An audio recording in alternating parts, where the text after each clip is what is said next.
What's going on, YouTube? It's Ray Stocks. Today I'm gonna go over how I made $1,100 in under 10 minutes in the stock market from my phone.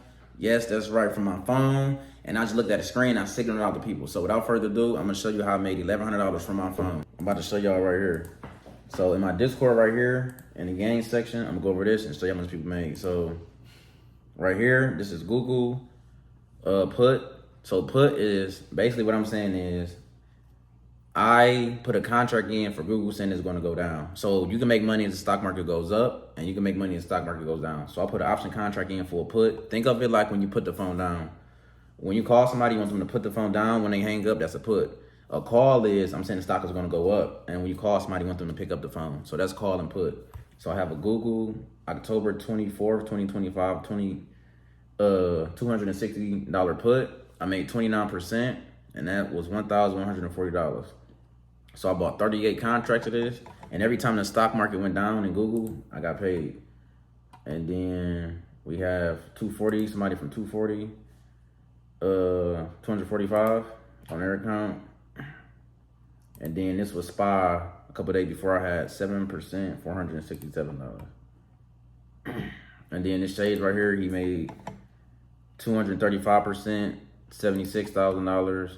169% off as well, $55,000. And then this the day trade section right here. So right here, I signal all my plays out. So we're gonna click on this section right here. So this was Friday right here. This is proof. So before even Google went down, before I even noticed it was going down, I seen it going on the upside. So I knew Google had to pull back. I knew it had a cap, and we're gonna go over the chart as well where it pulled back at. I'm gonna show y'all. I said watching Google for a strong candle close to the downside. I will stick around for another 10 to 15 minutes to watch these next candles. If it doesn't break to the downside with a nice setup, I will call it a day. So me personally, when the stock market opens at 9:30, I trade to max 10:30 because I feel like if it's not a play within the first hour, it's probably gonna be choppy day and stuff like that. So I don't trade the first 10 minutes. I feel like that's where they're trying to fake you out at. I kind of like to wait until the market been open for at least minimum 10 to 15 minutes before I place any trade. So as you can see right here, it was 10:24. So this close to the time, 10:30. Then right here, right at 10:27, I see Google 260 put for October 24. I see it high risk right here. Then I said I'm having tight trims.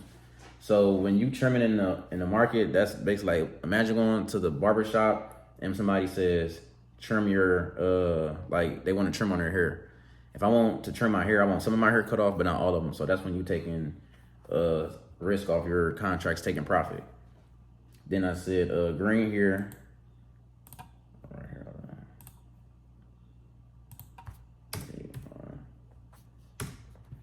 here. Green here, 5%. Trimming here, holding runners. So runners is basically what I had left over. Then I said 15%. Got the admin right here, up 10%, over 20%. Then I said all out. And then here's the proof right here. You can see my contracts are the same ones I called out. Google, October 24, 2025, $260 put.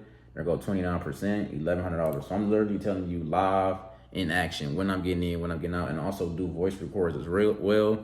I go on Discord voice so you can hear me actually calling this play out on voice, and you can see me and you can also see me typing it out as well. So that way you can't miss me. If you're in a car or something like that, I know you're supposed to be driving on your phone, but or you somewhere at work, you got an earpiece in, I can be on voice telling you I'm getting in a play. That way you're not just looking at the Discord, you actually hear what I'm doing. You can get your contracts ready and stuff like that on your phone. And then we have an educational video section right here, and under the beginner training section, have charting candles. So these are all pictures of the type of candles that you should be learning in the stock market. So I have this in here. I have stock terminology. If I say terminology, words and stuff like that you don't know, I have a terminology section from A to Z on here. If you want to know what stock platforms to use, I have that as well. I will personally start off with Robinhood if you're a beginner. They're very user friendly. And then second, I will use Webull and then Thinkorswim. The platforms I showed y'all earlier was all Thinkorswim. So this is Thinkorswim mobile version. This is Thinkorswim desktop version. Then you have Webull. This is how Weebulls look. And then you have Robinhood. Robinhood is the easiest. That's why most people do it first as beginners. It's easier. It's kind of like Like I said, user friendly. Other one's kind of hard to, but it's all the same thing. 2 contracts, 10%, $142 expiration. You just all look different. The same thing, percentage, how much you made for the day, how much you put in. It's all the same thing, but it just depends on how you look at it. Webull, total cost, how much you're up, how much is up total.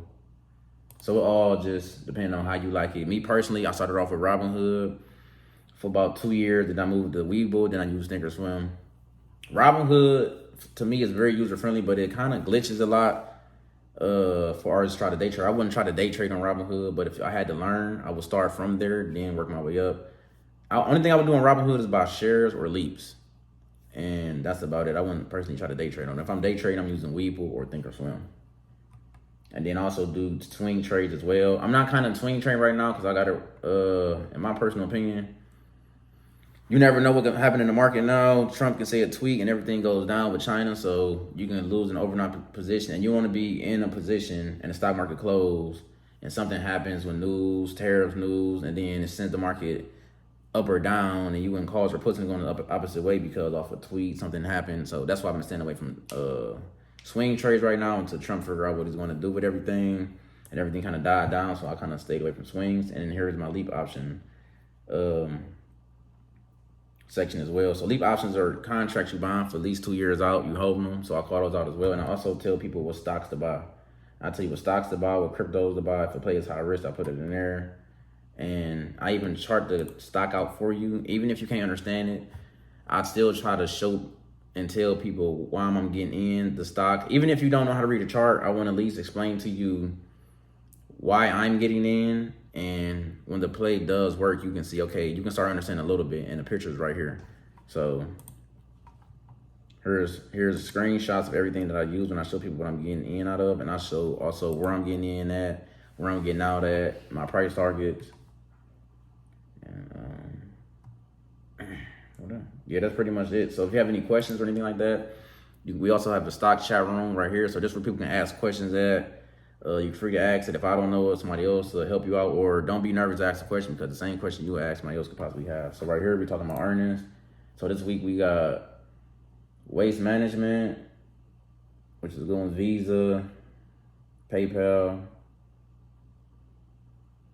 SoFi, Meta, Microsoft, Pfizer, Caterpillar, Chipotle, Google. So this could be a choppy week right here. We got Amazon, Eli Lilly, Roku, Cloudflare. So this right here is a big week coming up ahead, so the market could be choppy, but all the big tech names is announcing earnings, so we should see how this week look. Might have to stay on the sidelines, but we'll be looking. So this week, let's see if we got any data. Monday, good. Tuesday, 10 o'clock data.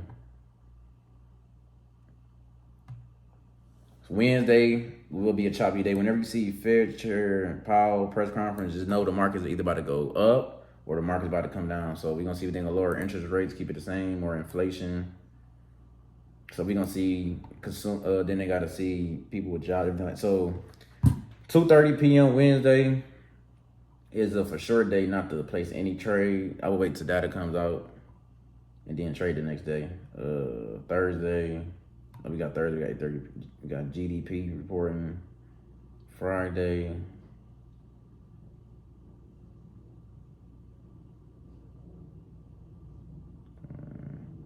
You got a lot of data before the market even opens, so that's, I guess, PMI. So yeah, we got a lot of earnings this week. Let's look at the Fear and Greed Index. So right now, people are fearful in the market. So the Fear and Greed Index is on fear. Pretty sure the past couple of weeks we've been on greed and extreme greed. So now that we're going down to fear, this will be a good time to buy, because you want to buy when people are fearful and you want to sell when people are greedy. So that's the name of the game. So this would be a good time for me to personally sit back. If we gonna drop down and dip, I will wait to buy the dip and buy some good shares of a company. That's what I'm going to personally do, and I'm going to signal out some leaps. You might not be able to day trade as much or swing trade, but I would personally just sit back on the sidelines or try to day trade. I won't for sure be swing trading right now. I'd either be day trading or just buying long-term investments, but that's my personal opinion. So yeah, link will be in the description below.